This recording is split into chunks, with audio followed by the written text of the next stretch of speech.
शीर्षक खाप का काला सच।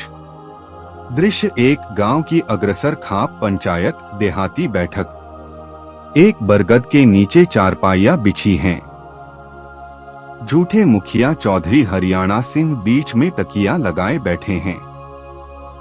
दो तीन पंचगण भजन सिंह, सूबेदार और कुलदीप सिर झुकाए हुक्म सुन रहे हैं।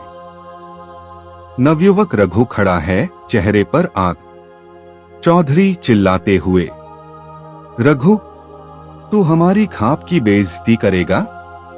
तेरे बाप ने कभी पंचायत के सामने आवाज नहीं उठाई, तू क्या बोलेगा?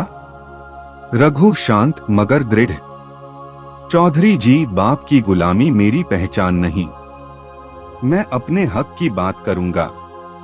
सीधी सी बात है, गांव के तालाब का पानी सबका है, पर आपने अपने भांजे को 1.5 एकड़ जमीन पर कब्जा दे दिया। बाकी गाय भैंस प्यासी मर रही हैं। भजन सिंह बीच में, ओए, तूने देखा कैसे बोल रहा है? हमारी खाप में फैसले ऊपर से होते हैं। तुझे जो सुनाया वही सच। रघु मुस्कराते हुए, यही तो राजनीति है भजन सिंह, सच को अपनी मनमानी से उलझा देना।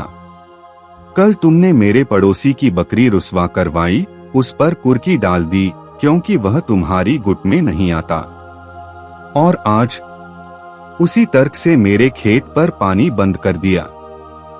सूबेदार तमतमाकर, बहुत अक्लमंद बन रहा है। खाप के नियम तो मानने पड़ेंगे। कायदा यही है, जो हम कहेंगे वही होगा।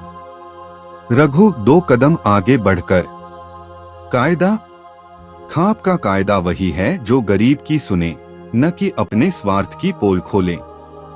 चौधरी जी, कल तक आप तालाब के पानी को गंदा बता रहे थे ताकि कुएं से मुफ्त में मोटर चले आपके रिश्तेदार की।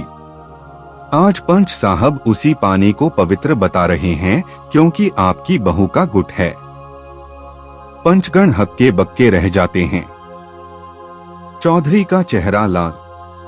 चौधरी गरजते हुए, रघु, नहीं होगी यह बदतमीजी। हम तुम्हें पंचायत से निकाल देते हैं, फिर देख लेना। रघु बिना डरे, निकाल दीजिए, पर न्याय तो करना ही पड़ेगा।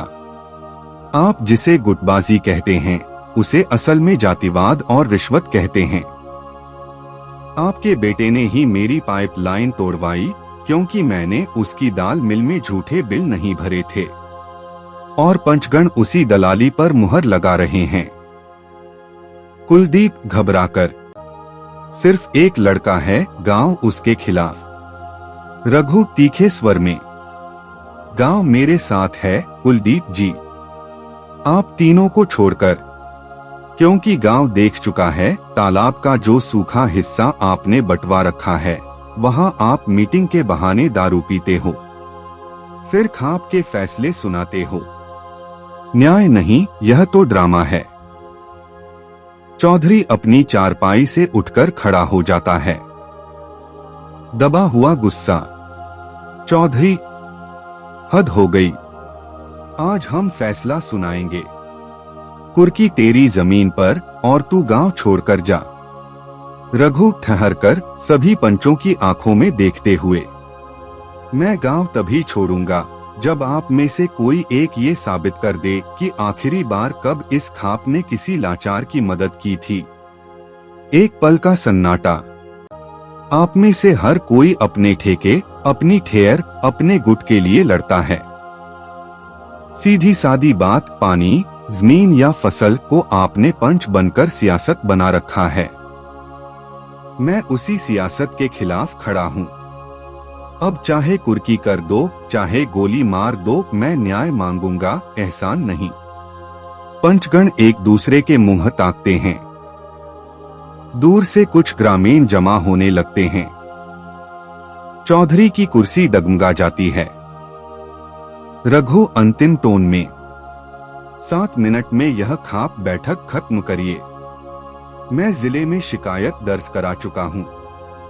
अब वही तय करेगा, गुटबाजी नहीं बल्कि सच्चा इंसाफ। पंचायत भी डर गई। तो फिर आप पंच नहीं, सिर्फ टुच्चे राजनीतिक खिलाड़ी हैं। रघु अपनी ओर पीठ करके चल देता है। चौधरी सिंह खाली नजरों से बरगद की ओर देखता है। पंचगण चुप।